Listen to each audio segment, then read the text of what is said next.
Welcome to 20 Minute Tabletop, a podcast sharing the love of all things tabletop gaming in bite-sized pieces. I'm your host, John Wiki, here today with my co-host, Stevie.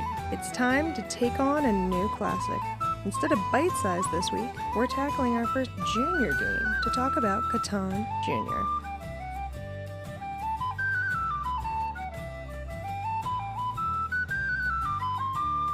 So the tag of Catan Junior is a Catan adventure for fledgling swashbucklers. If we look at the back of the box, as my favorite thing is to do, to flip the box over without spilling it, Catan Junior lets younger players experience the world of Catan by introducing a simpler playing style. Designed for 2 to 4 players as young as 6, it is a perfect introduction to the Catan series of games for kids and families. So let's start with our first impressions. What I find interesting about this, I think, is we played this before I ever played the full version of Catan.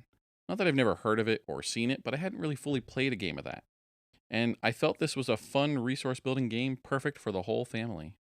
I got this for our son when he was around 4. He wasn't yet a fluent reader. And he wanted to play board games, but most of the ones we owned at the time required you to be able to read. I love that it was a strategy game that we could play together, where he wasn't required to read in order to play independently. Yeah, that is great. Everything kind of comes with little pictures and is very easy to show you what you need to do as reference. I definitely think this was also like a gateway game for us. It helped the kids learn the mechanics of Catan. And I think a year later, we were playing the full adult version because they were already familiar with the mechanics from Catan Junior. So let's talk about how easy it is to set up and get started with a game of Catan Junior. The game says kids can learn it in about 10 to 15 minutes, which really tracks from teaching our 2 children to play. The first part is it comes with a dual-sided game board. One side is for using 2 players, and the other side is for when you're playing 3 to 4 players. So there's no setup, no putting all the pieces together. You just flip the board on whichever side you need to start playing with. Right, and for the 3-player game, it actually tells you exactly which colors to use, which is great because it makes sure that you're going to have a little bit of competition to the game. Then you take and sort your resource tiles. The resources for Catan Junior are cutlasses, goats, wood, gold, and molasses. And then you take one of each type and you put it in the market, which we'll talk more about in the mechanics section. You want to shuffle the cocoa tiles, put the ghost captain on Spooky Island. And then everyone chooses their color, and then you have 2 starting spots to choose from, and you put your layer on one of the color that matches and a ship piece with that layer. And you're going to want to give everyone a building cost tile, and 1 wood, and 1 molasses. And then you're ready to start rolling dice. So let's talk mechanics. On your turn, you're going to roll, then build, buy, and trade in any order. There's a series of islands, and you're going to roll the dice. Based on the number, the islands generate various resources, either wood, goats, molasses, cutlasses, or gold if you have a layer on that island. And then you're going to use those resources to build.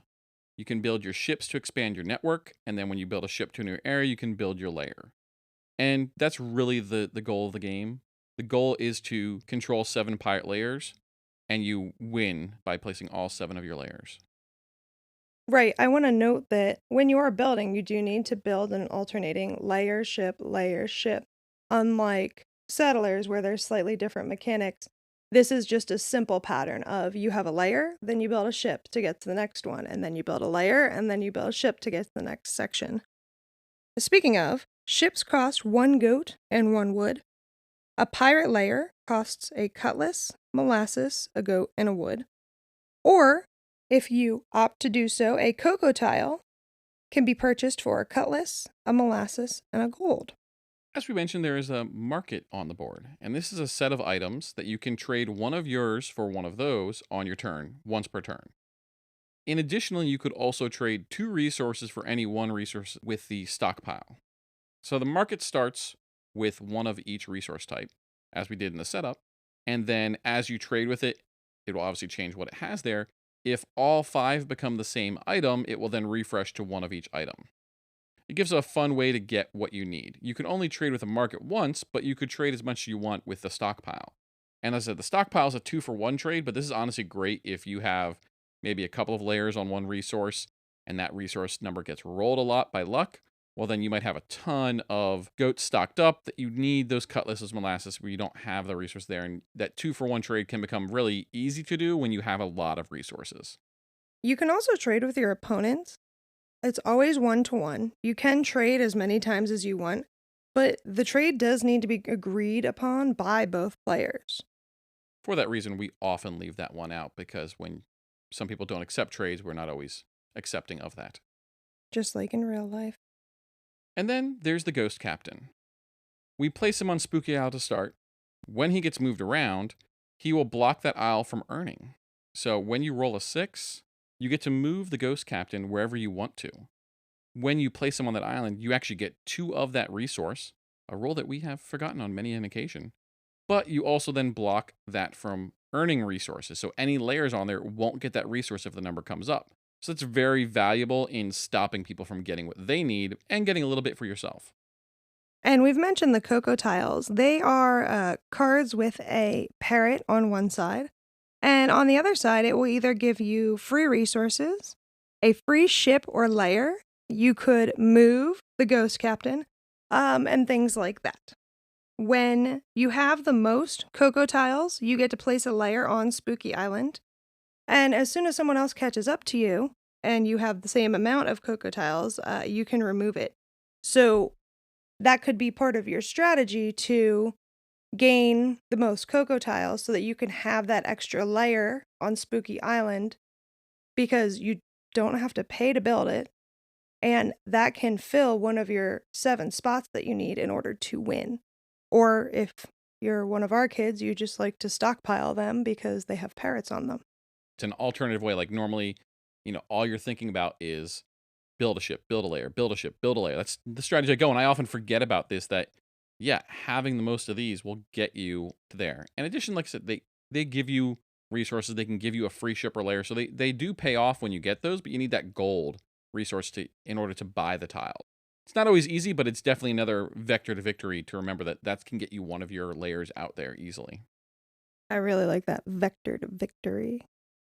You can obviously block other players like you can in Settlers, but the nice thing about these maps is you do have the option to kind of build around the back of your starting point. You don't just have to go forward.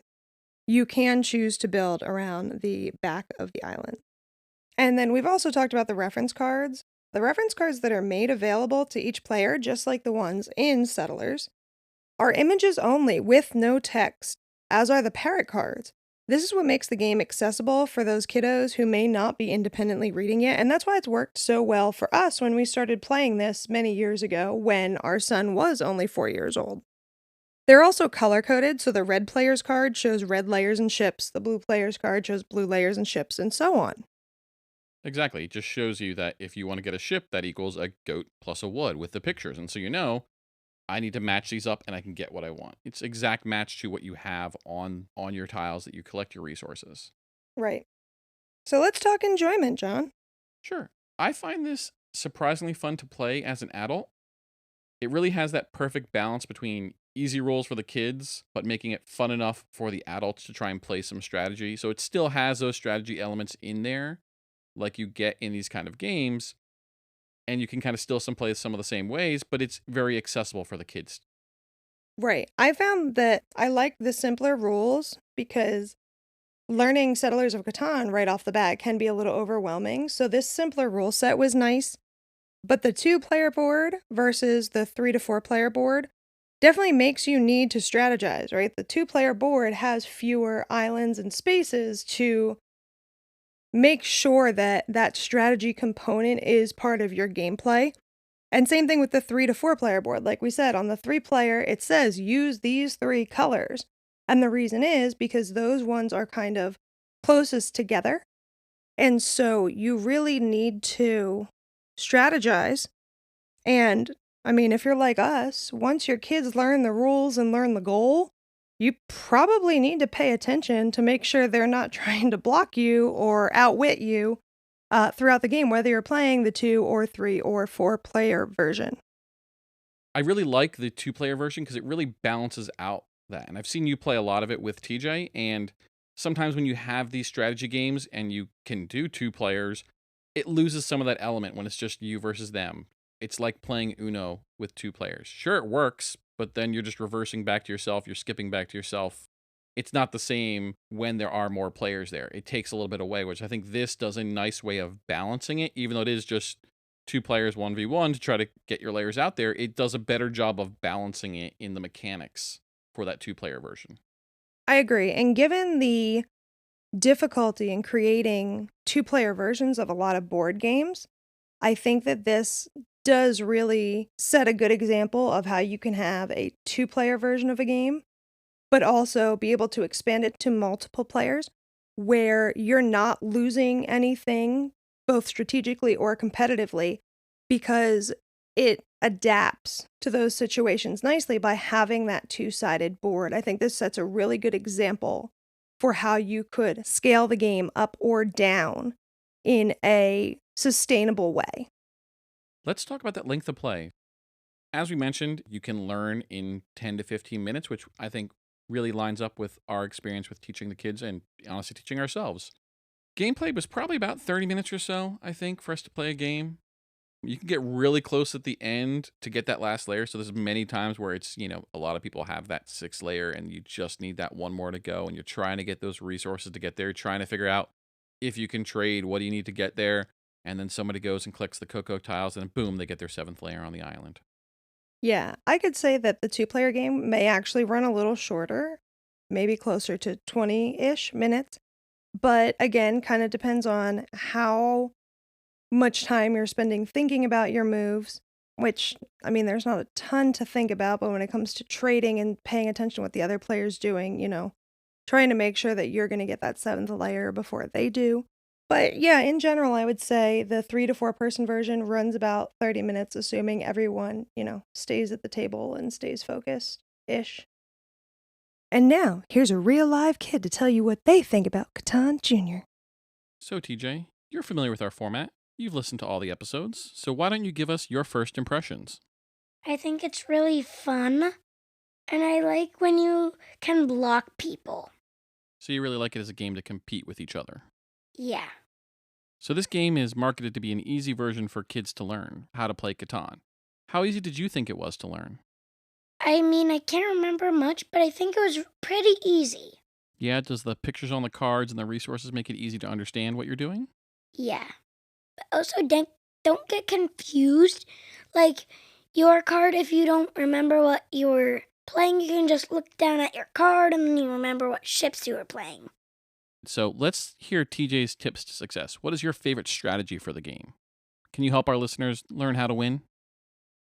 You should really get the materials for the cocoa cards so that you can really, because it could be like you could get resources, the pirate ghost, and you can also get a free ship or a castle.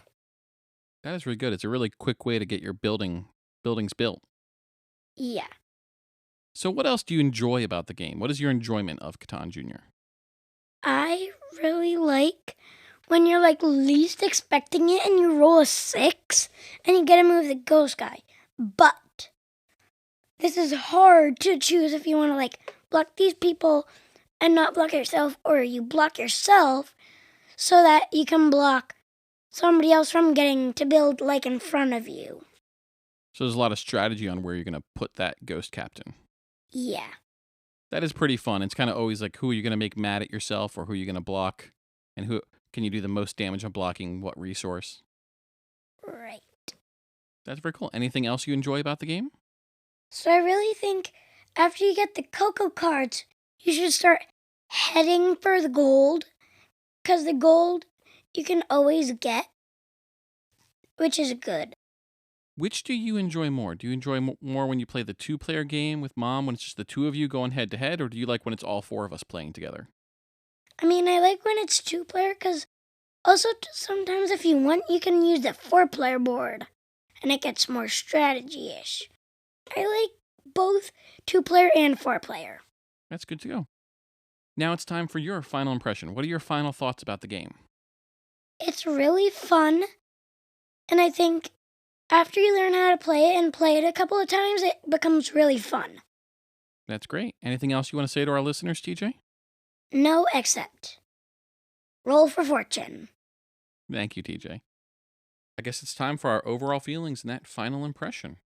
I obviously love this game. I spent a lot of time playing this when we first got it. And when I say a lot of time, I'm talking 3 to 4 rounds a day for months. So I am highly familiar with this game. But I have found that it is a really good way to be able to transition to Settlers of Catan. Like I said, we got this and played it a lot initially. And within a year or so, the kids were able to take what they knew about Catan Junior. We could add the extra rules for Settlers, and a year later, we were playing full Settlers games. I think this was one of the games at the beginning of COVID when we bought this, really caused an explosion in our board game hoard and really started stacking a lot of more games. Like you said, it was a very good transition game into these strategies and the kids wanting more. But yeah, you play this a lot, but we've transitioned onto a lot of other games, I think, because of this game, which is really nice.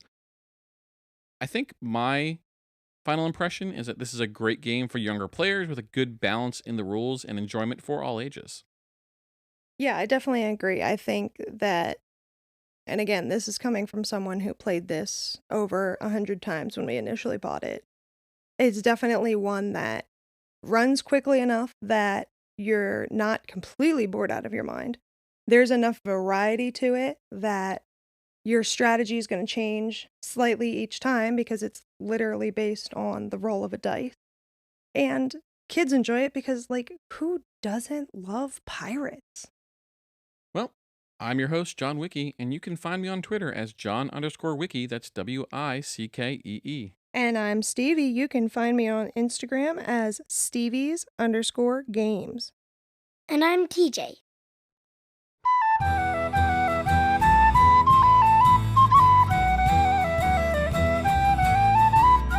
20-Minute Tabletop is a Morecore Studios production. Theme song by Arthur Rowan, Morecore art by Ceta Duncan. Do you want more tabletop gaming fun? Subscribe to 20-Minute Tabletop on Spotify, Apple Podcasts, Stitcher, or wherever you get your podcast.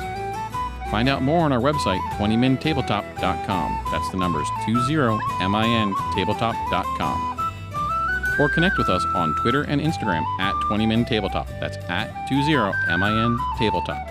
Thank you, and Roll with fortune.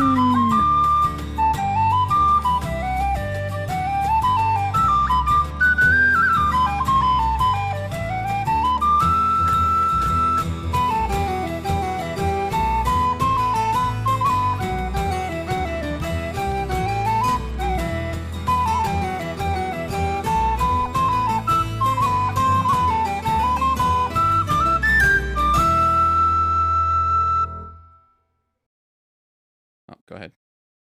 Nope, go ahead. You look like you were going to talk. I was, but it's okay. Go ahead and say what you're going to say. No, go ahead. Say the thing. Do it. Say the thing. Honestly. I broke the John. Bye.